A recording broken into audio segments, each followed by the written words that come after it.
Let's welcome in Patrick Johnston of the Province and Postmedia. He covers the Vancouver Canucks and joins us from Rogers Arena. How are you?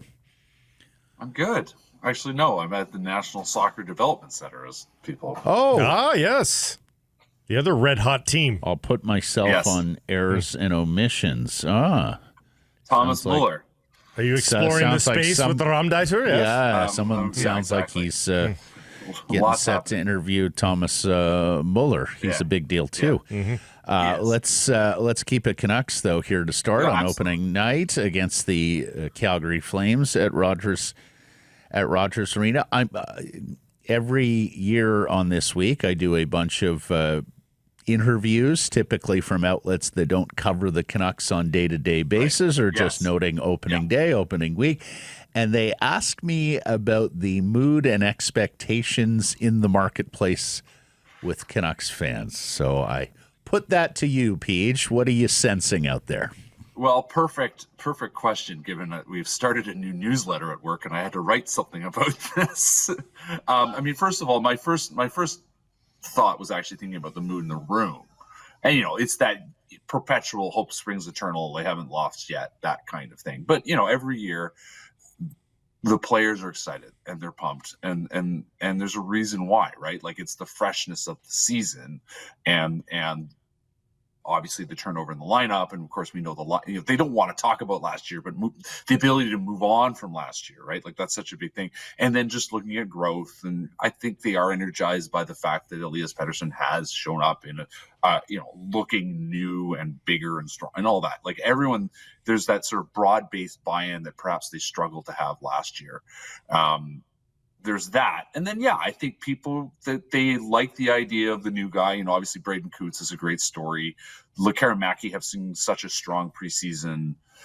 All the stuff that does matter to the sort of fan psyche, right? What's new? Is the new thing actually any good? I think it's there. And to a degree, I think they're sort of letting themselves, okay, unlike in past years when, they've hyped up the kids or whatever, and the kids weren't quite good enough. Maybe this time around, it's actually the case because, Elias Pettersson, who we keep talking about, right? Like there are homegrown stories. This is the 7th youngest team. I'm sure you guys have brought this up. This is the 7th youngest team in the NHL in the roster. And I haven't actually done the math, but you take Tyler Myers out of that equation, and that becomes a way younger squad. Like Myers is pulling that up. So this is and the core, like they're Pettersson and Hughes are still in their mid-20s, right? Like they're in their peak, and you've got these interesting young players coming in. The narrative anyway for this team cut out of nowhere because we were so focused on how badly things went last year and the question of would Pettersson, and still the question is, can Pettersson get it done? Absolutely. But to me, it's just been so interesting how we suddenly have realized, wait, this is a youth movement team, and it kind of legitimately is for once. And I think people are picking up on that. Yeah, and but that's what makes, if they achieve something decent this year, make the playoffs, that's actually that says something well about the future, doesn't it? That they might be able to grow into it. A big part of that's going to be the performance of the 2 superstar players that need to bounce back. Let me ask you this little conundrum: if you can only have one bounce back, if you can either have a 90-point season from Pettersson or Thatcher Demko leading the league in goals saved above expected, which would you choose if the other guy's merely average? So one of them is average, the other one reaches that. Who's more important to have the bounce back season?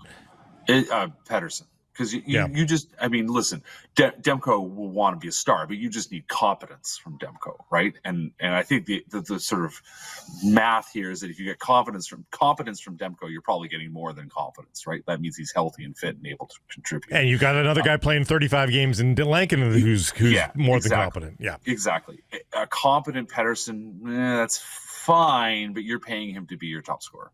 Yeah. Like he's making 11.6 for a reason.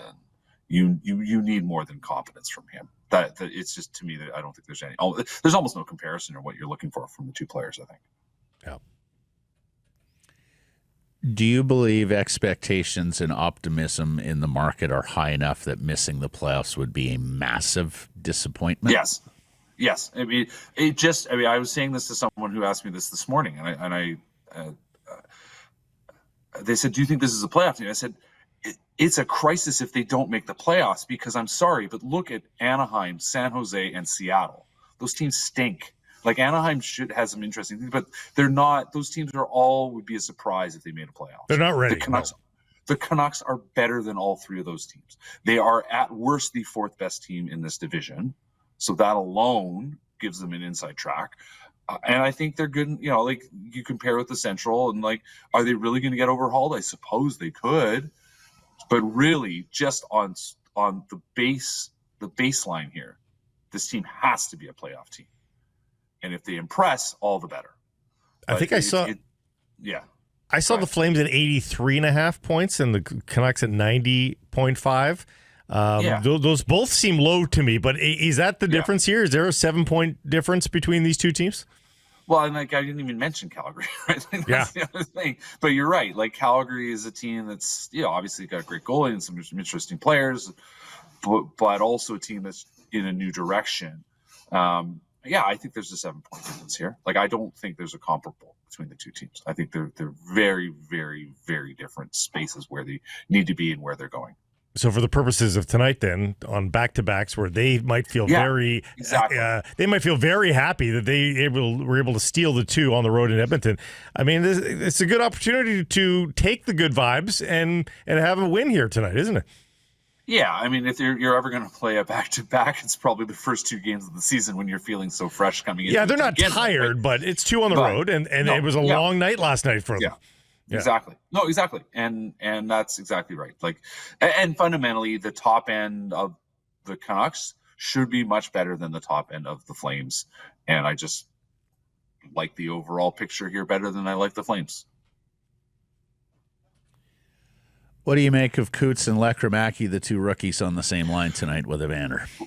Yeah, I mean, that was such an interesting thing. And I asked Adam Foote about this yesterday. I said, is this putting Kane with them? Is that about having a veteran guy with the kids, or is it just about how the line works? And he decided to go a little bit in a direction talking about how Kane can kind of be a guy that moves up and down the lineup. So it's situational. But I think it's really interesting. I mean, you look the way Cootes competes for the puck. It's something that's, it's a huge factor in why he is here legitimately making the roster to start the season, and not just because there are, of course, a couple open spots because of injury and what have you. He is there legitimately, and it's because he wins puck battles, because he's pretty decent on faceoffs. He's a smart player. He does stuff away from the puck that belies his years. Like, he did a thing in I think it was the first preseason game in Rogers. The puck came up the sideboards. He was coming down the neutral zone. He held it on the boards and basically just let himself slide into the zone, betting that the other guys would be able to clear in time. It was just a smart play to try to keep the puck play alive. And like, I don't think there's a lot of 18-year-olds that are recognizing that in the NHL. And so that's why he's there. And Lekkerimaki is just, obviously he's coming stronger. And I think I've harped on this point before, but I talked to him before training camp. And his point of being that he felt like last season was 2 full sweep seasons, and by implication had nothing left. Like, he got to the playoffs and there was just nothing left in the tank. And, I've talked to Brock Besser about this, and I talked to Tyler Myers the other day about this. And that's part of why, in a way, I think they would argue that the kids are better prepared, because they know Cootes won't have really, he's played in the dub and he's played a long season, but it's not the same. It's the learning how first you have to come in supremely physically prepared to try to beat the lack of recovery time that is inherent to the NHL season. You're trying to beat that as long as possible. At a certain point, you start losing that game. And then at a certain point, you've lost the game enough that you have to recognize that what you are bringing is not 100%, but you're finding a way to be a contributing player despite your sort of diminished physical capacity, which is just energy levels and soreness and all this stuff. So, that was the other thing by implication. Again, Lekkerimiki's choice in his words, but when you frame the questions right, he helps you understand what he's thinking. And that was the other lesson he recognized, was that, it was a long season. Defenders are big. You have to understand how to find your space, but you also have to understand how to play more efficiently. So that's the big question on him. But what we've seen in training camp is a player who has been a lot smarter in finding his spaces. And when I put this to Adam Foote, he harped on the fact that he's been a lot smarter on how quickly he handles the puck. He doesn't sit with the puck. Not that, and we're talking about split seconds, right? Like, he's just recognizing, I need to be set up a little bit quicker and I need to release the puck a little bit quicker. And so we'll see how this plays out. But certainly, like I said, the early returns are promising. I've been sort of mum on the Archie Baines assignment for much of the preseason, and it's sort of arrived now here on the day of opening night. There you go. I sort of thought, wow, it's quite a gamble. Like, despite little things being done well, as his proponents will argue, he's in a bottom line position, and we've never seen that. Yeah. And it's one game, so you can't get too up in arms, but it's like, that's still a pretty long limb they're out on right now by putting Archie Baines in that spot. Yeah, I mean, J-Pat asked Foote about this on Wednesday, and Foote's point was, basically, he's like, listen, there is so much in this player's growth, and now it's down to execution, really. He's going to get to the spots. We wouldn't give him this chance if we didn't think he could execute.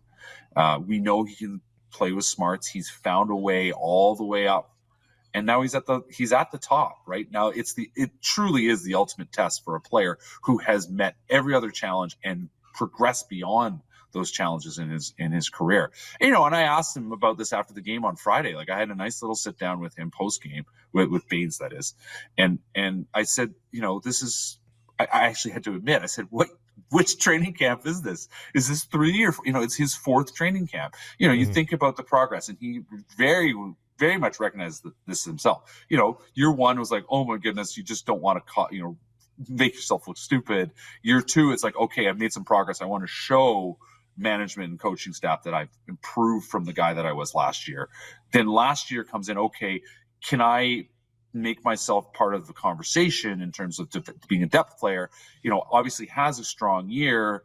Him and Linus Karlsson. I talked to Linus Karlsson about this as well. Both of them come in, and there's kind of a spot with their name on it in pencil, and it's like, can you, unless things change, it's yours. And so that's a different mentality. And he was very much of the mind of like, listen, I've been able to get where I've been. He knows how he's gotten to where he's been at every step of the way. And he knows it's been about his own hard work and doing the extra things and recognizing the moments when they're there. And he is very much a player now who recognizes that that's the moment. So we'll see, right? Like, it's the Alex Burrows story, right? Nobody thought Alex Burrows could be a top line winger until Alex Burrows proved he could be a top line winger. I'm not saying Archie Baines is going to be Alex Burrows, but that is the storyline if it works out. It's the same thing. It's a guy that's come from nowhere, who's worked his tail off and has delivered because in the end someone gave him a chance. 3 of the top 6 penalty killing forwards, 4 of the top 8, 5 of the top 10 from last year gone, as that unit rose all the way to 3rd in the National Hockey League. And then tonight, with no Teddy Bluger, Kiefer Sherwood, Drew O'Connor, no natural centerman on your first group, Atu Ratu and Archie Baines, who have not done much penalty killing at all in the National Hockey League. I am legitimately concerned for that group, despite the progress they made last season. Can you tell me I'm wrong? No, I think you're right. I think it's a situation where they can. Everything's wide open, They can. They can go exactly where they want to go. It is. I was just thinking as I was finishing the last thing I said was, so often fans want to see give that guy a chance, But in many ways, that is the story for a lot of this team this year, and we're seeing that with the penalty killers, right? Like, I had long thought Brock Besser was a guy that had the smarts to do the job. And now here he is. He's getting the chance, or, he's been in the mix preseason. Connor Garland last year, right? Like, the thing about penalty killing is it's a job to learn and less a job to, less a job to be ready for, I guess, is the thing. And like, I think there's obviously some guys that can do it, and we've seen that. I mean, I talk about this, I feel like, every week, but like, we have seen star players come through this town, Bo Horvat, JT Miller, who in theory should be great penalty killers because they're going on faceoffs and you think they know how to play the game, and they were not very good penalty killers. So, you know, whoever your penalty killers are, it's worth throwing a dart. It's worth giving them a chance. It is that wide open field. Do I think Archie Baines is going to do well? Sure. You know, does he have a better chance of being a better penalty killer than being a second line winger? I think that's also probably the case. Oh, he has to. Right. For me, he has to be a penalty killer going forward in the National Hockey League, or else I'm not sure he's a National Hockey League player, unless somehow there is way more offense in there than what we've seen in the NHL to date. Okay, moment of truth. What is your prediction for points this season and division/conference finish? I think this is a 97-point team. I think it's realistically behind Edmonton and Vegas. LA, I think, is ahead of them too. I think it's 4th place in the division. And I do. That said, though, I think they could pull an upset in the first round. I think so it's a wild card. It's a wild card team. Yeah. Did I cover all the bases? Did I get everything right? I think so. We're ready to roll. And we're spent. Thank you, Patrick. Enjoy the game tonight. Until next week. See ya.